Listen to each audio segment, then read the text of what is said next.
Well, thank you, Sunil. Although I already saw Joe Mandato chuckle there on the AMA, so that is only slightly worrying. But so I'm looking forward to anything you can throw at me. As always, lovely to see you all. Thank you for your continued, amazing commitment to our organization and interest. I get many an email or a text from you during the year, and specifically so even over these past couple of months, which truth be told, of course, are clearly not the easiest, have not been the easiest for children first and foremost. So maybe just a couple of remarks, but then really throwing it out wide to you all. We just came out of our first board meeting of the year. As many of you know, it was in New York. We saw a few of you there at our reception in the Hearst building, as we always do, which was wonderful. And let me just start by saying we were also delighted to welcome a very strong new class of 2024 with 5 amazing new trustees, an amazing diverse slate of amazing individuals who we think are going to be just wonderful for our, enduring strength of our board. So that was great. As always, we also have to say goodbye to a few, but again, very happy with that new class coming in. We talked definitely about the state of the world for children, but I did start at there also to say, before we dive in and we talk about all the things that are terrible for kids, conflict, climate change, increasing pushback on children's rights, on women's rights, for sure, in many, many countries, including our own, I would say.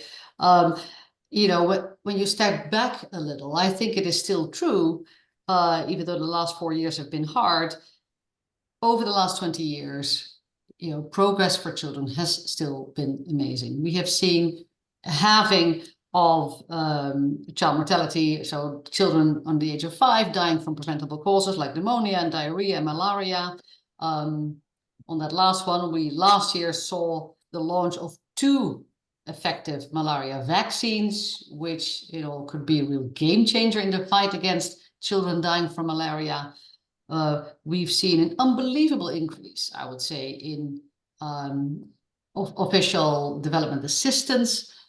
Yes, it is under pressure, but I don't think if we look back even 10 years, what we're seeing now in terms of support is still very much at a peak. We may have seen the peak, but it is much higher than it was. And also we still see, we see a lot of emergencies, and a lot of them man-made, some of them natural. But the number of people dying from those disasters is actually, when you think about it, much, much lower than it used to be. And why is that? Because countries have gotten, on the whole, wealthier, are better prepared. Yes, thanks to the efforts of humanitarian organizations like Save the Children and many, many others, we see fewer people dying, even though those disasters still happen, whether they're earthquakes or droughts or hunger related or conflict. So that's not to say that all is well in the world for children, clearly not. But I think sometimes when you're sort of in a dark tunnel, you also have to try to zoom out a bit and look at a slightly broader perspective. Now, the world is Max Rosen always says that the world is terrible, the world is getting better, the world could be still much, much better, and those 3 things are all true at the same time. It is, of course, still shameful that in 2024 children are literally dying of hunger. Yes, in Gaza, but also in Sudan, in South Sudan, in the Democratic Republic of Congo, in Ethiopia, and in Afghanistan. And all of those situations are ultimately man-made choices, right? It doesn't have to be this way. There is enough food in the world for every man, woman, or child. And it is a choice, a political choice, a policy choice, not to ensure that all children have access to a basic education, food, shelter, and protection. So that is still the case. We see a record number, sadly, a lot of bad records were broken again last year. We see a record number of children being displaced, forcibly displaced from their homes, either by conflict or by by droughts because their livelihoods are simply no longer possible in the areas where they were living. And we see that also translated, therefore, in huge issues for countries like the US and in Europe and elsewhere in terms of migration waves coming to various shores and borders. And that in and of itself, of course, create huge pressure on countries like the US and others to how to deal with it. And sadly, it's becoming, of course, then also very politicized in this year, which is the largest election year in, I think, in history. So that is sort of the context in which we operate. Maybe a couple of things that we also discussed in our board. We did a deep dive in some of our common approaches, those global interventions that Save the Children essentially is known for, in some cases has been known for decades, and we're really standing on the shoulders of giants in terms of how these interventions were designed, created, from saving newborn lives to treating children closer to home, to literacy boost, and I'm sure many of you have seen those programs live in action, actually, when you got to travel. And we're still very much proud of those, and we're continuing to actually improve the evidence from those interventions and also adding to them, because of course new technology, digital, the ability to have better data allows us to make those interventions better, more cost effective, and therefore, you know, we have an ability to scale them up. And we talked, and Donna will be pleased about this, we talked about our enterprise risk management system, where I think we've made some really good progress, and as any good board would do, you know, we had a good look at that, and to really understand, you know, are we addressing our various risks appropriately? So let me just stop there and throw it open. And I'm also, of course, happy to talk about Ukraine and Gaza if that is of interest. I'm sure it's, but I didn't want to start with it because I'm sure some of you will also think I'm looking at these pictures every day. But of course, I'm happy to talk about it. I will say that I'm very hopeful that I will finally, third time lucky, get in on Monday. So we will certainly keep you posted of that. Well, I'm going to start there, Janti, because Sure. First of all, I wanted to thank you.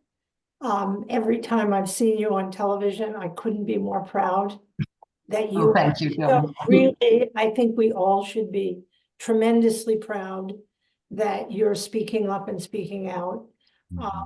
I think so many of us are so outraged we can hardly speak at all. And I guess I'm curious about what else can we do? Because there's just got to be more that can be done to stop the bombing of children. Yeah, it is a good question, Joan. I have to say, I spent another week in DC a couple of weeks back and doing the rounds on the Hill and the White House. And I said to Christy, our VP for advocacy afterwards, and I'm like, I've never worked so hard in my life for so little. So that's not to say that we should stop trying, right? We've had access, not just us, but certainly together with other organizations. I think together with organizations like CARE and Catholic Relief Services and Oxfam and everybody, we've never, I think, worked better together, even though those organizations don't always agree on everything. Let's also be clear, but we do, and we've used that access. It's been super tough. Let me be perfectly honest. We're getting to the right people. It is very closely held. It is very much driven by this administration solely, rather than by all of the agencies in the government that are usually involved in that. Agencies like USAID or the Bureau of Humanitarian Assistance. So it's hard. It is hard. We should continue to try. We've done outreach. I had a meeting at with the Israeli ambassador a couple of weeks back to also try that side, which was a very good conversation, by the way. I would hasten to add, it was a private conversation. It was Chatham House rules. So we're trying. But ultimately, there has to be a shift in the political language and the leverage that the US government would want to bring to bear on its ally. What is Sunil, are you, Yeah, Gretchen, Julie? yeah. So Gretchen, go ahead. Yeah. Janti, on the question of Gaza, what do you hear from the few staff people about Hamas's presence in the hospitals and the Yeah, and everywhere. shelters? Look, we still have 23 staff, Palestinian staff there. As you are aware, we've sadly lost one, Sameh and his family, just before Christmas. 23 are still there with their families. We've also sent in by now a number of internationals. So there's at least 5 international colleagues there now, response leaders, safety and security, health experts, etc. And they're really trying to do whatever it takes to even, it's constrained. We're doing things. We did cash transfer programming not very long ago. We're trying to get food and water and diapers and everything in when we can get it in. So it's not that we're sitting there doing nothing, just trying to survive. We are doing things. What are they telling us? They don't see it. I mean, I was talking to my MSF, Médecins Sans Frontières colleague, who of course have a long-standing presence in a lot of these hospitals. She also told me that they hadn't seen anything. That doesn't mean they're not there. We are not military experts. We are not experts on terrorist groups. That's not our job.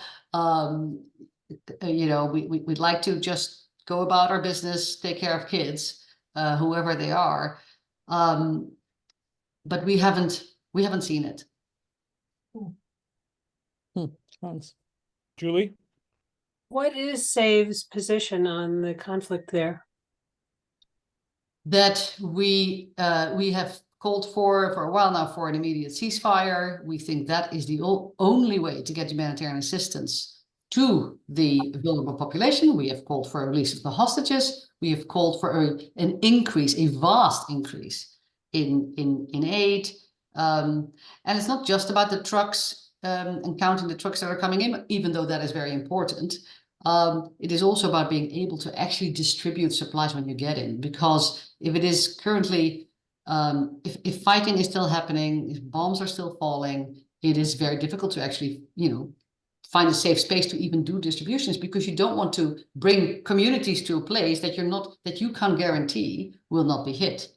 Our own, we had a guest house in Rafah at a certain point. Look, our office in Gaza City is, I think it's still standing, but it's certainly not inhabitable. Everybody moved to Rafah.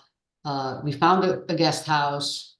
Then it was a place nearby was targeted. So our guest house was hit. Everybody had to shelter, evacuate from that place. We found a new place. So it is a constant. Our staff there have now been displaced, I would say 2 or 3 times on average, some more. So that, all of that together makes the delivery of assistance quite tricky. Pernille. Yeah, sorry, I was a little bit late. Good to see you. But really nice to see you, hear you, and everybody else. And my question is back to the Gaza.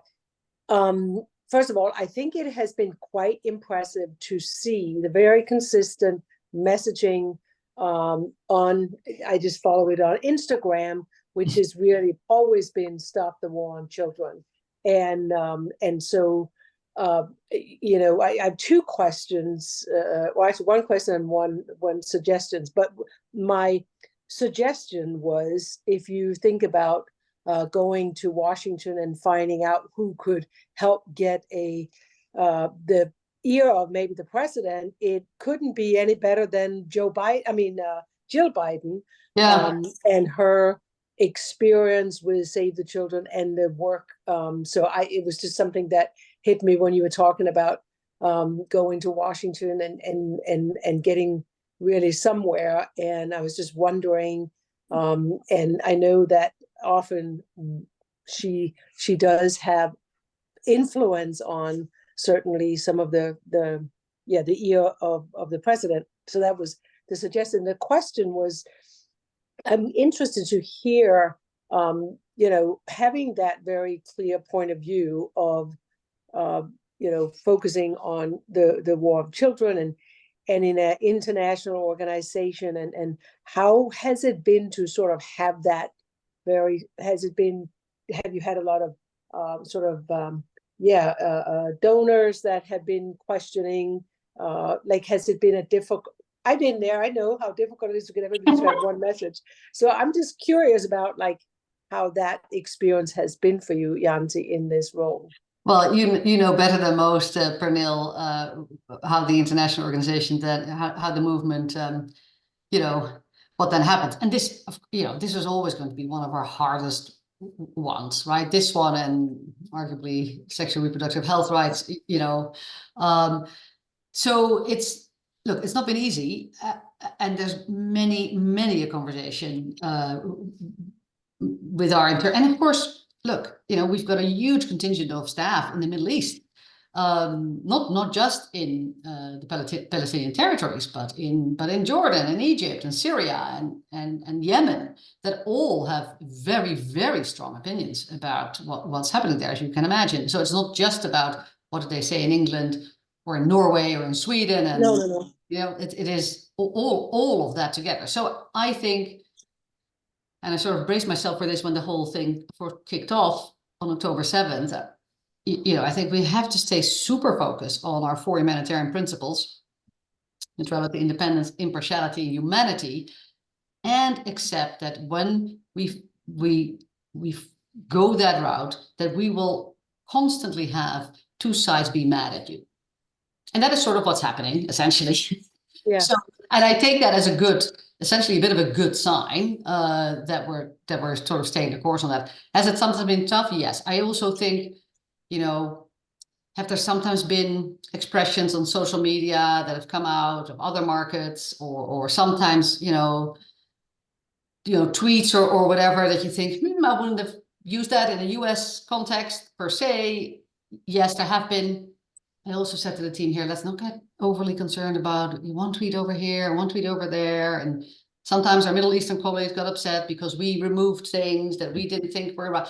You always get a little bit of that. But I do think we have been, you know, relatively good globally to still be out there and to say things to everybody involved, all fighting parties, and still not kill each other in the process, actually. So I guess That's good. yeah, which is sort of, you know, that's sort of where you want to be, you know, without saying that it's always smooth sailing. So Charlie's not here, so I wanted to make sure we asked his question, because he did reach out with a question. So Always that good. way Alana can go back to him with that. Yeah. So what methods do you use to help people deal with the velocity, volume, and emotional stress of Save the Children's World? Well, if there is a silver bullet method, I'm all ears. Look, I think we do try different things, right? And by the way, I would love to get your thoughts on one thing that we've just announced. And again, it was sort of, you know, arguably a little bit contentious. I would say we have gotten on the more really clinical side. I think we've gotten a ton better on really supporting our teams, particularly when it comes to going into crisis like the one we just talked about.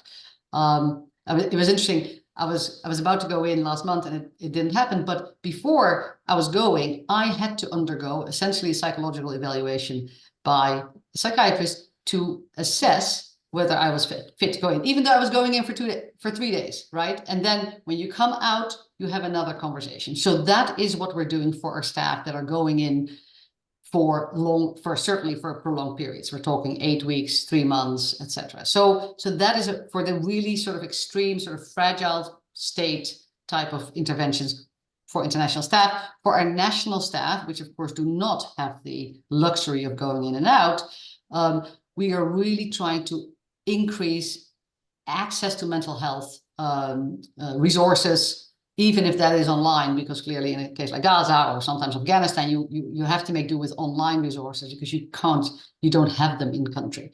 But we are actually putting investment behind that, I think, which is good. I think, secondly, you know, strengthening your organizational culture, focusing on people. I think what we did certainly in the pandemic, where we were very, I think, people-centric to say, what works for people? How do we help them be flexible? How do we give them better leave, better parental leave, better leave in general, caregiver leave, more empathy for staff that are going through hard times. So I think that is helpful. And lastly, I would say, and that's maybe something we're not, no organization is always super great at, you have to focus. You have to tell, and in Save the Children, you almost have to sometimes really tell people to stop working, to take their leave. That's really hard for people to do. Present company included, and you have to give them permission to say no to things, and almost force them to say no, because it's sometimes it's not just like, no, you don't have to do it. No, you really don't have to. I don't want you to do it almost, right? So you have to constantly, and that is managerial, experience, managers' jobs, leadership, to lead by example. So those are the three things that I've come up with. I think the other thing that I personally think is important, but some of my colleagues, I think the jury is out. I think it is important to have more, and I see Ilana smile. I think it's important to have more in-person connection. We've been super careful to actually go back to the office. We've kept it super loose. We got rid of some of the office space, which I think is still a good call, saves us money, all of it. We have just announced this week that we would want people to go back for 1 day per week. I personally think that is, 1 day. I would have preferred 2. We settled on 1. I think it's important to have human connections. We see it in our own kids. When they were on Zoom, it wasn't great, even for the kids that had it really well, aside from the kids who didn't have it well. So I think that in-person connection is good for our mental health. And if there's one thing I sort of regret is that we let it run for so long, because now people are going like, oh, I need to go back to the office for 1 day a week. Well, yes. Why Yes. only one, Janti? Well, exactly. That was sort of my answer to that. But anyway, so yeah, I'd welcome your input on that, but I think it's the right call, and people adapt. Mark, I see your hand. Hi, Janti, and thanks for doing this. And in a lot of ways, I don't envy what you're trying to do against tremendous odds. First comment is I'm tremendously impressed that Pernilla could raise her hand on this call. I don't know how to raise my hand with one of those To this things. day, So, Mark, to this day. She continues to Would have you come a real she continues to have Hey, Donna can do capabilities it that too. I can't even hope to attain. But I'm going to try to formulate my question in a way that's coherent. One of the things that you think about in business or any organization is what conditions need to be present for us to be successful. Because if the conditions just don't permit, no matter how trying or difficult the circumstances are, you might have an impulse to do it, but if you can't do it, why do it? And there are so many crises around the world. Our resources are limited. How do we choose to deploy those limited resources in a way that will yield the greatest bang for the buck, so to speak? Yep. And so a number of those conditions are inherent in SAFE's innate capabilities. And there are a bunch of conditions that are exogenous to the organization. That's right. And how do we, and I'm thinking of things like relationships we might have with other NGOs that might have interests aligned with ours. I'm thinking of relationships with governmental organizations. I'm not sure everything out there that would need to be in place, but I'd be interested in your commentary. I mean, and the Save the Children Action Network is one of the things that can enable us to do things that would increase our yield on our efforts. Gaza is so difficult in so many ways, and that's not to minimize the crises that we're trying to help out with in other parts of the world. That how do we think about that? How do we think about it in a way that's not unique to a specific crisis, but enables us to influence the environment in which we operate so that our efforts can produce even more and better results? I hope that the question is clear, but it's a pretty amorphous and it's a pretty big one. So Yeah, it- go take that wherever you want, or just go to the next, or Yeah. just go to the next question. No. I like the question, Mark. And it is a complicated one. And it's not like you plonk some things into a spreadsheet and out comes a perfect answer, right? So unfortunately, and it's also not as straightforward as saying you make an investment decision, you put this in and this is coming out, and therefore you do this one and not that one. I would say though, in the case of Gaza or even Afghanistan, right? For instance, when we had that whole issue around women cannot work, and we had a very serious conversation about, okay, what are the scenarios here, and under what scenario would we consider leaving the country? Because we felt that if we cannot work in Afghanistan with women and do so safely with quality, then we can't work in Afghanistan. Yeah, no matter whether there is funding for it or not, we just cannot do the work that we need to do. Now, it would take a lot of arguments to persuade us to leave Afghanistan after 40 years, right? And given the need and given everything, but that scenario was on the table. Now, gladly, I think, look, the situation is still super bad in Afghanistan. Let's for the avoidance of doubt, but we have been able to restart the work because our local relationships, because maybe we have been there since 1978, and we've been in all these counties, and we have the relationship with the local, yes, with the local Taliban, yes, with the local community leaders, the elders, the men and the women, to say they want us there, they want their daughters in school, they want us there to run their health clinics with women, because they know they don't want their women being treated by men. That's even a virtual impossibility. So in the end, I think in Afghanistan, we ended up in a good place. We can still do our work. Yes, it is harder. Yes, it is cumbersome. Of course, women are completely unhappy about the situation, but we can do the work. So in extreme cases, you do have those instances. And that's why we also left DPR North Korea. And it's not that we don't want to be in North Korea. We would love to be in North Korea. It is certainly necessary. We couldn't get the cash in because of the sanctions. We couldn't actually do the work properly because access, what you were allowed to see, allowed to do, the data that you were getting.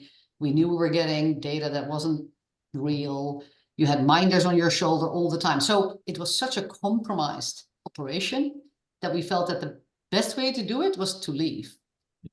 Right, with a lot of heartache about leaving, but that we felt was the best choice given the sort of the options on the table. Yeah. Does that help? So those are sometimes the deliberations that we make. I think those are obviously important discussions and deliberations to have internally. And I couldn't help but think while you were talking about, okay, given the very different, but also all very complex situations that we're confronting, whether it's Gaza, whether it's Afghanistan, or who knows where else, how does the overlay of where our funding comes from in these different situations factor into that? So I could imagine, I'm not up to date on the various sources and proportions of the various sources that fund our operations. But I can imagine they vary greatly from crisis to crisis. How does the U.S. government, the UK government, how do they feel about these various situations, and how does that affect our ability to do our good work in these different places? Yeah. Well, and I think that is certainly where the benefit of scale and having a global, diverse portfolio matters so much, right? Because that's right. The US will not fund certain things, and the Swedes will only fund. So you are able to stitch together this patchwork of funding sources for the work that you want to do. And I would also hasten to add, that is why things like a product like a Children's Emergency Fund, which allows us to fundraise for emergencies, even though we don't know exactly where they are when they happen, that is, I would say, one of the biggest benefits over the last 10 years of becoming one global movement. We have about $100 million in a global emergency fund. Almost no other organization has that. We're second to only the UN in this respect. And that allows us to be very responsive early on. And that then leverages government money because they think you're there and you're doing good work. And we are. right? So the Bureau of Humanitarian Assistance immediately gave us essentially $10 million for Gaza because they know, okay, they're there. We already have that award. We know you're doing things. It's the easiest thing to do for a government agency that needs to get money out the door to go to the existing partner, knowing that they're there on the ground. So that is how you try to leverage your undesignated funding with the institutional money that will be there sometimes, and sometimes it won't. But if it's there, it is fantastic and it's at scale. Thank you for that. Donna had her hand up. Donna, yeah, Donna. Hi, Auntie. How are you? Good to see you. Good to see you. I want to switch gears. I'm sitting here looking directly over the Ohio River to Kentucky. So I want to talk a little bit about our work here in the US. And I want to tie back to a comment you made at the outset, referring to our election year. And specifically, I'd like to just get a brief summary of your view of our domestic work. And secondly, how is the political environment and the divisiveness impacting our people and the way we're able to engage in work? Yeah, that's a great question. I would say the 118th Congress was a very unproductive Congress, particularly on, and that is well documented, particularly on everything internationally. We literally got 0 bills or policies that we thought we were going to get through on the international side through. And all the way up to, still the issue of getting a humanitarian supplemental and getting, anything agreed there. So that has been problematic. I would say on the domestic side, we got quite a lot done, interestingly. Now, here's also, of course, where SCAN, which turns 10 years old this year. So thank you all who were involved in setting that one up, because that was not for the, for the faint of heart. I totally appreciate that, but it is such an amazing tool for us to be able to, we are one of the few humanitarian organizations that essentially can say to Speaker Mike Johnson, we work in your county. And this is the work that we're doing. So that gets you sort of in the door, at least on that front. And our work in the US has grown over this last couple of years. We're now, $150 million across 15 states. We were very happy last year to celebrate our first grant in Texas, which we've been trying to get to. Donna, I remember when you were there, we said, we want to get our foothold into Texas. It's super hard to get in. We didn't have enough relationships. We sent Jen Garner over 3 times, and the 3rd time she got the deal done at the state legislature.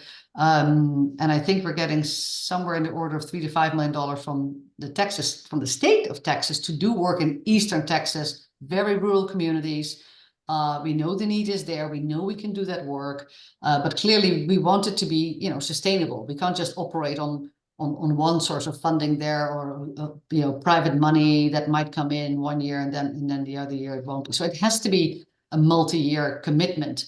And as you know, in most counties we've been for many decades. So I think our work in the US has been going from strength to strength. We've a good mix of private funding and state funding and federal programs. Head Start is going from strength to strength, and that's not easy to do, as most of you have visited Head Start programs know. We have to recruit people. We have to recruit them on time. We need to run the operations of those classrooms in a safe, compliant, good way. We need to measure the evidence of kids learning, playing, progressing.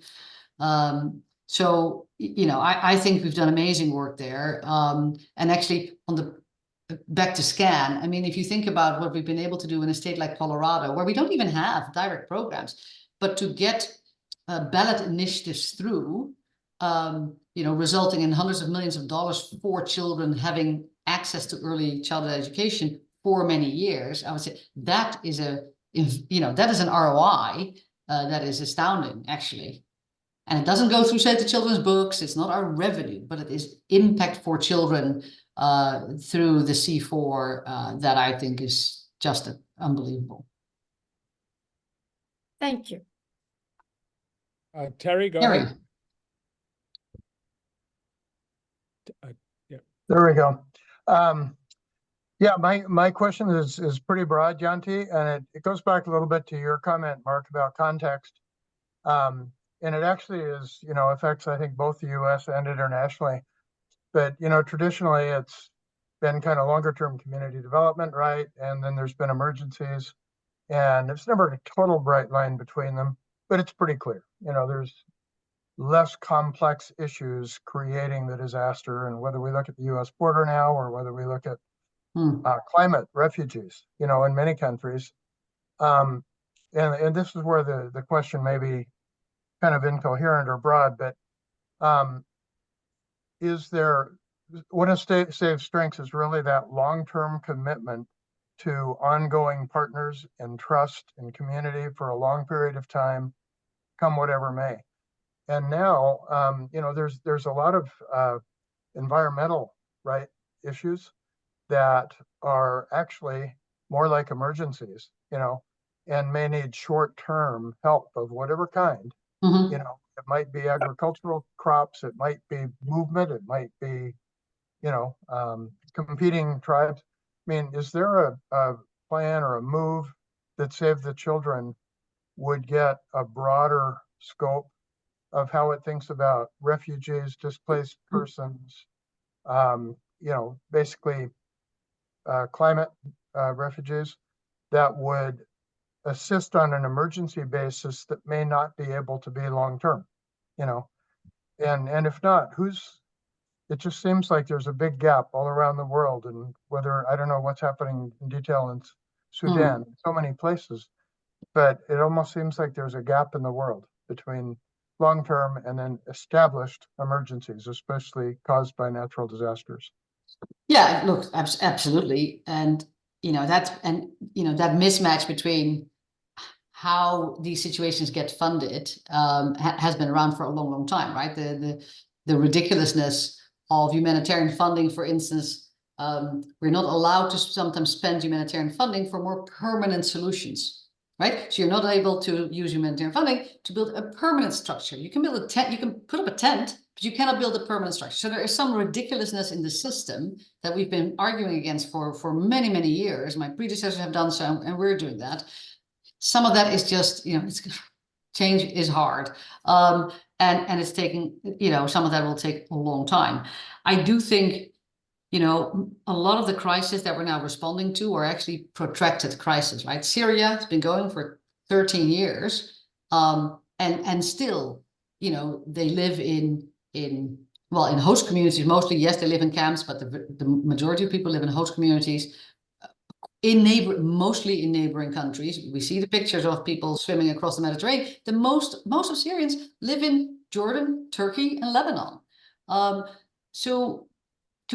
And it is a patchwork that you're then trying to couple together in SAVE between humanitarian funding and longer term funding. Now, on climate, I'm glad to say over the last 3 years, we have been building up quite a bit of expertise and a commensurate funding portfolio to actually address that issue of climate adaptation, not mitigation. We're not an environmental science organization, and I don't think we will be or should be. We are good. We've always been good, actually, in building resilience in communities, right? We never called it climate change or climate resilience, but that was the work that we were doing. So it wasn't that much of a leap to say, actually, our work around adaptation, helping communities who cannot be pastoralists anymore have a different livelihood, helping communities be more prepared for natural disasters, because they're going to have a ton more of them, right? Whether that is here in the United States or in the Philippines or in Indonesia and Bangladesh and everywhere else. So that climate resilience portfolio has been building up. Last year saw the first, for the US at least, grant investment approved by the Green Climate Fund. That is the largest multilateral investment fund. Those are big multi-year investments. We're talking $25 to $50 million in one go for a country. I'm hopeful that we'll get one approved for Sierra Leone this year. We're in the mix for Mali. And these programs and these bids take a long time. Laos was 3 years in the making, but it was worth it in the end. And now we have something. It's our first climate change and healthcare related program. and that will position us really well as a player in the climate adaptation space. As an example, and I would also say, and this is where the US government is still a phenomenal funder, things like multi-year RIFSAs, a very long-standing mechanism from USAID, and it allows us to do climate smart agriculture. You can add in livelihoods. You can also add in women's health and children's health at the same time. They're 5 years long, which is fantastic, and they're really at scale. So we're talking again 25 to 30 to $40 million. So those are some of the foundational sort of funding mechanisms that we are actually, pretty good at to win. We don't win them all, but we're well positioned. I have a question. Joe, hand up. And then Carol, go ahead, Carol. Hey, go ahead, Carol. How are you, Carol? So Carol you go or not go? Carol go? Carol, go. Carol, go. Happy to see you all. I wanted to ask about Haiti. I don't know if you said anything in the beginning, but it looks awfully bad there and impossible to get in. Were we already there and people are able to help? Great question, Carol, and a good reminder. Yes, we again, I think we have been there since the 1980s. Look, last time I was there was 2016, so that's a while ago. I wanted to go last year. I was told I couldn't. It is really bad. It is probably actually the hardest place to work for us in a sustained way. It is. It is the Taliban in Afghanistan, relatively predictable, actually. Haiti, completely unpredictable. The violence, there's essentially nobody to talk to also, so that doesn't make it any easier. So it is super hard. We are still doing the work. I mean, SAVE always has had a presence, not so much in Port-au-Prince to do the work, but outside of more rural communities in the north and in the south. Those areas are slightly less violent. So we're still continuing the work.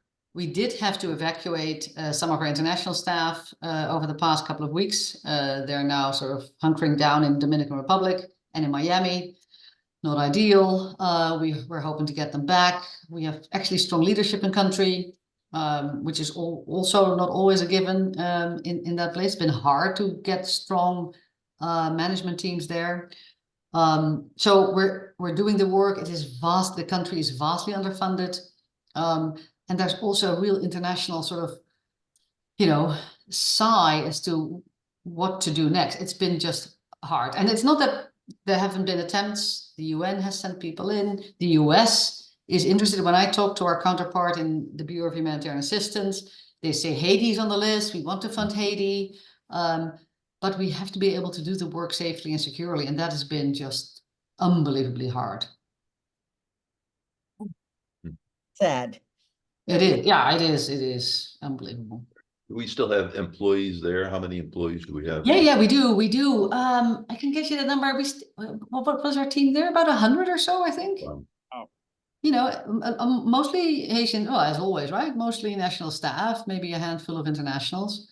Our country director there now, I think she's fantastic. She is French. She has been in country for a long, long time. So she has a long history there. So I do think she's well placed, but it's tricky. Look, we're there for the long run. We're not leaving Haiti anytime soon. But it is one of those where you keep wondering, God, we're putting all this effort in. And, 2 steps forwards, 1 step back, sometimes 3 steps back. Right. Joe, you had a question? Yeah, I was going to ask Janti, one of the concerns we've had over the years is having the appropriate infrastructure in Connecticut. And you were in the process of hiring a COO, blah, blah, blah. How has that gone? I mean, this is all to maximize, your time and the time of everybody else, all the other leadership in the organization. Are you satisfied? I am. I'll be even more satisfied at the end of April, I think. So we hired a new COO last year, halfway through last year, Alex Dardelli. He's been there now 5 months, I think. And I'm delighted. So that's great. We've had a new chief people officer come in about a year ago now, who is phenomenal, such a strong leader. And it is just a fantastic partner for me and for the team. And our new IT director, CTO, chief technology officer, is literally starting in 2 weeks' time, April 1st. And he's had a long career with HP, with Toyota, and also worked for a while actually in the public sector for the governor of Illinois. So I think, which is a nice mix of experiences. So I'm hopeful. I'm hopeful, but it's good. No, I'm pretty happy at the moment for around the team. Herman, go ahead. Yeah. Sorry, I thought Herman. Sorry. Yeah, go ahead. Thank you very much. I want to start by saying I'm tremendously impressed, overwhelmed by what I'm learning, and I continue to marvel at what you do with people all over the world.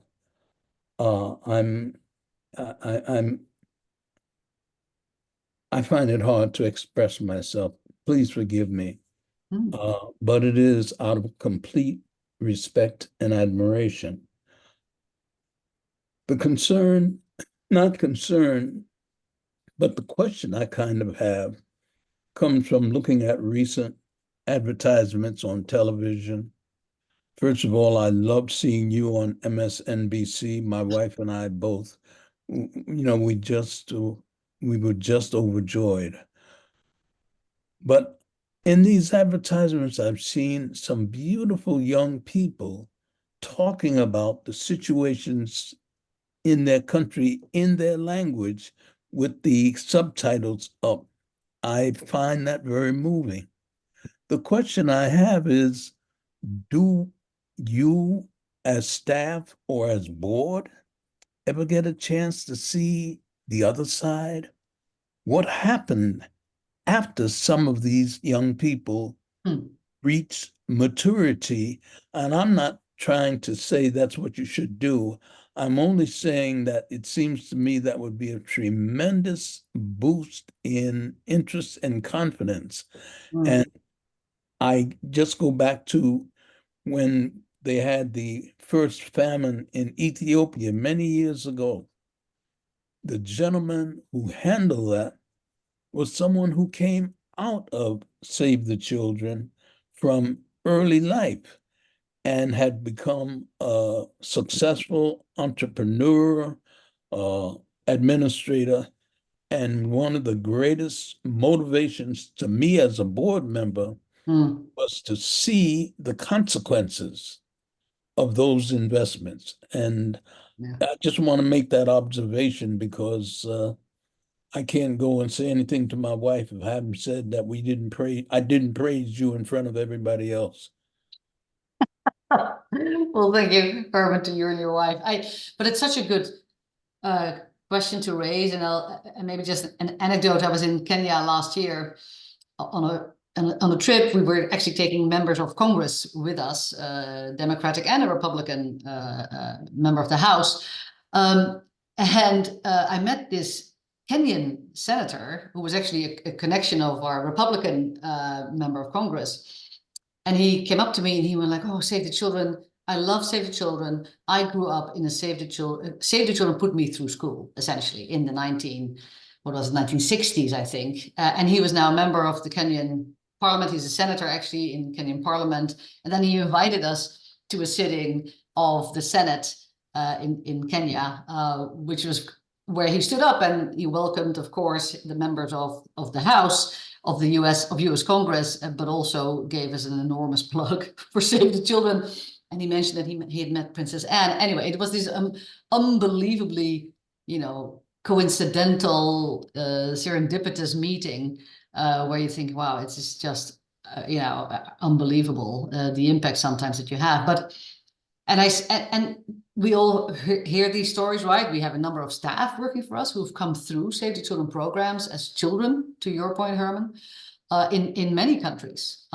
We have Syrian refugees, Syrian colleagues working for us who were children when the war started, and they were supported by SAVE's programs along the way. So we have them. We don't really have a systemic way of capturing that information. You know, also largely because it's very difficult to get funding for it, I hasten to add. But you're right about capturing those stories, because those are, you know, that is something we you know, we can look at.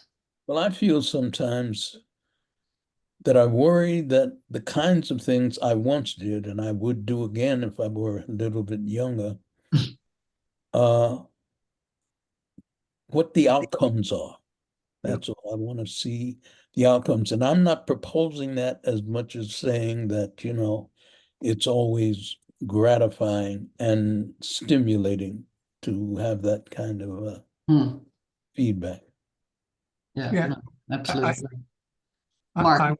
I would very much second what Herman's suggesting. I remember on a trip to Bolivia with my kids years ago, we sat down in a group, and it was with not only people kind of we were helping in the very young, but people who had made some progress. I think it was a group of teenagers who had come through the program, and so I remember thinking it would be good to do what I term a longitudinal study, Exactly. from young age through various stages, and maybe we have to come up with some hypotheses about how this could work. But what you then do is you turn discussions about the expense of emergency interventions into, this is an investment and here's the payoff and here's the financial benefit to the economy and to the society. I mean, you're getting kind of pretty, and you can't boil the ocean here. But I think doing some, I don't know if you would call them case studies, but more than hypothetical analysis of what this does, and what our interventions produce, obviously dependent on what comes after our interventions, but could be really powerful stuff. And you know, it's to a potential donor, whether that's government or individual or corporations, producing benefits is much more attractive than avoiding risks when you're making your pitch. Yeah, and I agree. And I think maybe for another time, we can also do a bit of a deep dive on that. So in terms of, I think to get the line through from the child to the, you know, as an adult, what have they become, is always a tricky one, right? Because you get into the space of, you know, so many variables. I do think if you look at our evidence, and we're talking randomized control trial evidence, you know, plus other ways of evaluation that are maybe less complicated, less costly as an RCT, that has made, you know, a huge, you know, I would say progress in this sector over these last, certainly over the last decade, or even over the last 5 years, also within Save the Children. And I would say, you know, when I speak to our head of evidence and impact, who is, by the way, a phenomenal woman, and I think it'd be interesting to ask her to come along for another call, Sunil, Silvia Parazzolo, you know, development economist. I mean, the amount of peer-reviewed evidence that we now have for some of our long-standing interventions to really understand how is it working compared to a control group who doesn't get the intervention, and therefore what is the, you know, sort of the incremental contribution of the work over time, I think is really interesting. Do we have it for all of our work? No, we don't. And it is super difficult to get it for humanitarian, you know, short-term quick intervention, because you just lose people. You literally lose track of people. But we do have it for some of our longer standing interventions. And I think that might be a real sort of an interesting sort of deep dive for this group to get a sense of. Great. So do we have one more question before? Pernille. Okay, go ahead, Pernille. Sorry. Yeah, so a little bit to what we just heard, your reflection, Herman, is imagine that, you know, we went from a lot of kind of Western European and Americans go into these countries and do the work to a focus around hiring locals, to even think about the concept today of a lot of humanitarian organization in recruiting people with lived experience. So there, I'm sure after the many years we've been around, there are people out there that have, you know, lived to be, you know, live successful lives, and imagine that we actually could, you know, recruit people that around it where we've been for a number of years that actually could see themselves. So that's another way to actually find people that have come out of the challenges that they grew up with, and with Save the Children, like the gentleman from Kenya. What great stories of, and of course, great to have people at Save the Children that can speak about that experience. Just a thought, but.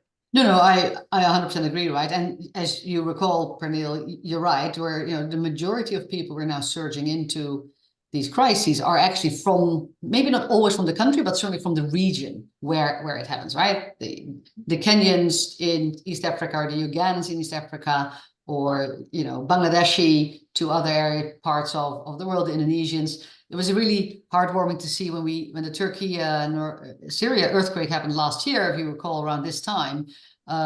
We had so many Turkish staff from around the world come back to their home country to be able to respond, and all those Syrians that we recruited across, you know, during the 11-year conflict were now able to actually respond essentially in their home country. And that, of course, goes then a long way with certainly the Turkish government to go, oh, maybe they're not, you know, just a bunch of Americans trying to tell us what to do and feeling quickly about it, right? If you rock up with your senior people being Turkish, knowing the culture, understanding the context, speaking the language, all of a sudden you get a much sort of warmer reception, as you know. So you're right. That is the right move to do, and to have that. You know, that is where global organizations, if they get it right between global and local, it is a thing of beauty.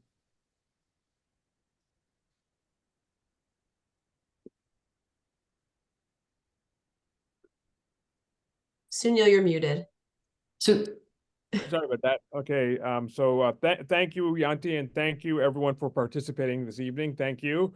We'll be in touch soon with details on the next alumni event and a possible trip.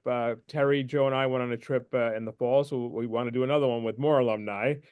Please let us know what you want to hear about and where you would like to travel. So thank you very much, and thank you, Janti. Thank you very, very much. Thank you. Always wonderful to see you. Thank you so much. Thank you. Everybody.